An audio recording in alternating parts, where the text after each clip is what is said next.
Hey guys, welcome back to Honkai Star Rail. We're in maintenance mode waiting for the game to update, and they released the full patch notes. Now, these patch notes are actually enormous. There is a ton in this, a lot of small things that, is a real promising sign. A lot of adjustments, like there was one like adjusted the sound of a character falling from midair in combat, adjusted footstep sounds, lighting, all that stuff. So they're doing like nice, fine adjustments. Also, other things like, for instance, they say when you look at your traces, when you're on your trace screen, you'll be able to see like more clearly like the level of your trace and how high it can go, so you can get like a quick snapshot when you look at the trace. You're like, okay, that's how many more stages I can go on it. Stuff like that. I like it when I see games doing a ton of quality of life and just like, fine tuning. There is a million bug fixes at the end of this, and I'll scroll through and show you, but I ain't going to read everything in this because one, I suck at reading, and two, it would take me another 40 minutes just to read all that shit, and you guys don't want to sit around for that. So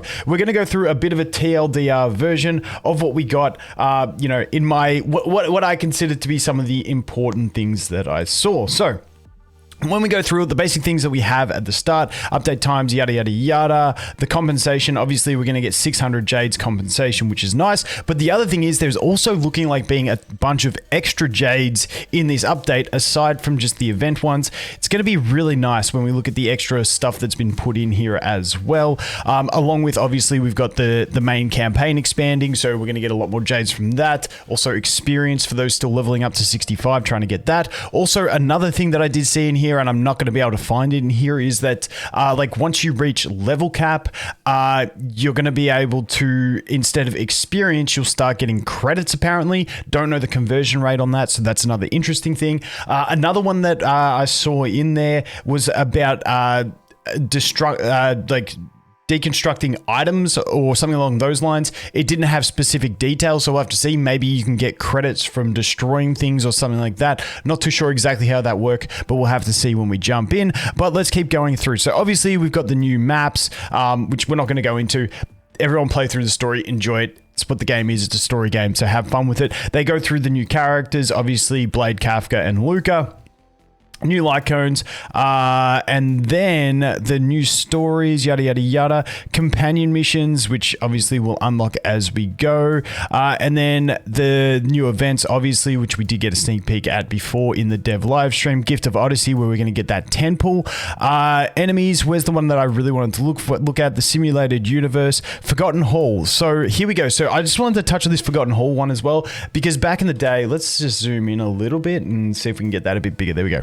So back when we had the dev live stream, and like this was the summary, I mentioned that this looks like, a normal Forgotten Hall. So I'm pretty sure, I'm 99% sure, which we're not very far away from getting into it, but this is just going to be a normal Forgotten Hall. So I think there's going to be like the two different Forgotten Halls, because I doubt they'd get rid of the first one, because that's how you get your free Ching Chui. So I think they're going to have like two Forgotten Halls. And basically, if this is a separate Forgotten Hall, I'm assuming they would have different Stellar Jade rewards for it. It looks like a one-time clear thing based on what we have here. So that would be pretty solid. Let me scroll back down to it. The Forgotten Hall has collected memories about the Come on, Trailblazers. Let's go through here. Yeah, this one. So complete the Trailblaze mission, yada, yada, yada.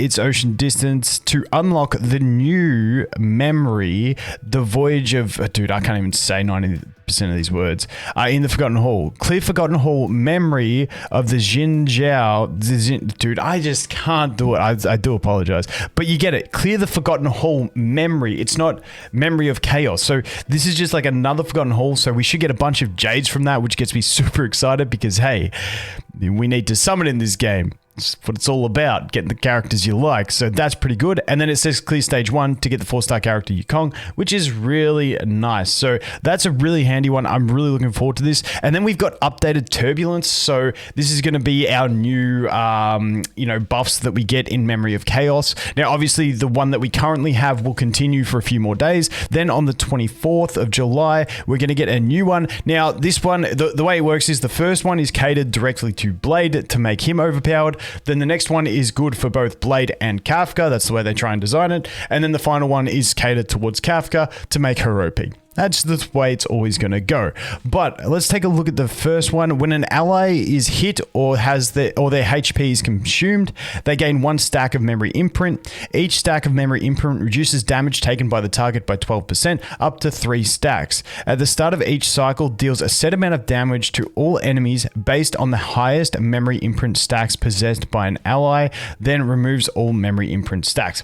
Obviously, Blade's going to max stacks this every time, and he's going to just smack it back. So not too bad. Also, like, you'll be able to do this fine with Clara. Hell, if you just do, yeah, I mean, if you just have Clara have her taunt and she's not shielded, she's taking that damage, she should stack it up to full as well, and away you go. But essentially, like I said, that for the Memory of Chaos is just going to be catered towards Blade. Then we've got the next one, another word I suck at, because I just suck at reading. But after an ally uses a follow-up attack, reduces the attacked enemy target's all-type resistance by 30% for 2 turns. This one's honestly pretty cracked, and we know Blade has a follow-up attack. His is really cracked for this because he hits AoE. And then we also have Kafka, who has her follow-up attack, but that is only single target. And obviously anyone else, you know, this could be QQ's time to shine, guys. I mean, every time is QQ's time to shine, but this is another one for it. Then moving on from that, the next one we have, and this is the one that's going to be catered towards Kafka, because this is going to be the one during Kafka's period. At the start of each cycle, all enemies currently inflicted with dots are immediately dealt damage equal to 200% of the original damage from all their dot effects. Not too bad. It's like an extra Kafka skill happening on all characters, or an extra Kafka ult, whatever you want to call it. So that is pretty nice. I have the Cosmos, not stressed about that. They go into all the different stages. Cavern of Corrosion. Obviously, we've got the new relics coming, which I think they're going to be fantastic to farm. Speed on a 2-piece set is going to be usable on just about anything. Blade set, you know, HP and then increasing crit rate when hit. I mean, I'm going to farm that anyway, just for those speed sets, and then I'll use the Blade set on my Clara. I think it'll be pretty decent on Clara, getting some crit rate. Hopefully crit rate's high enough that it makes it, you know, valuable. Then moving on from that, we have Joint Forces. This was another interesting one that I liked. Permanently available after the version 1.2 update. Stage details. The trial characters, basically all the standard banner characters, are getting a trial, and we get free Stellar Jades. It's probably going to be, what is it, like 20 or 30, whatever it is for a trial. But hey, we got a bunch more trials to do. I think that's also cool because it lets you play around with the character. I know trials are very nothing special, but it's also cool just to jump in and test out a character and see how they go, especially for a lot of people who are more casual, you know, and then once they get towards their 300 pity and they want to select one, you know, you can at least jump in and feel the play style, you know, for more casual players.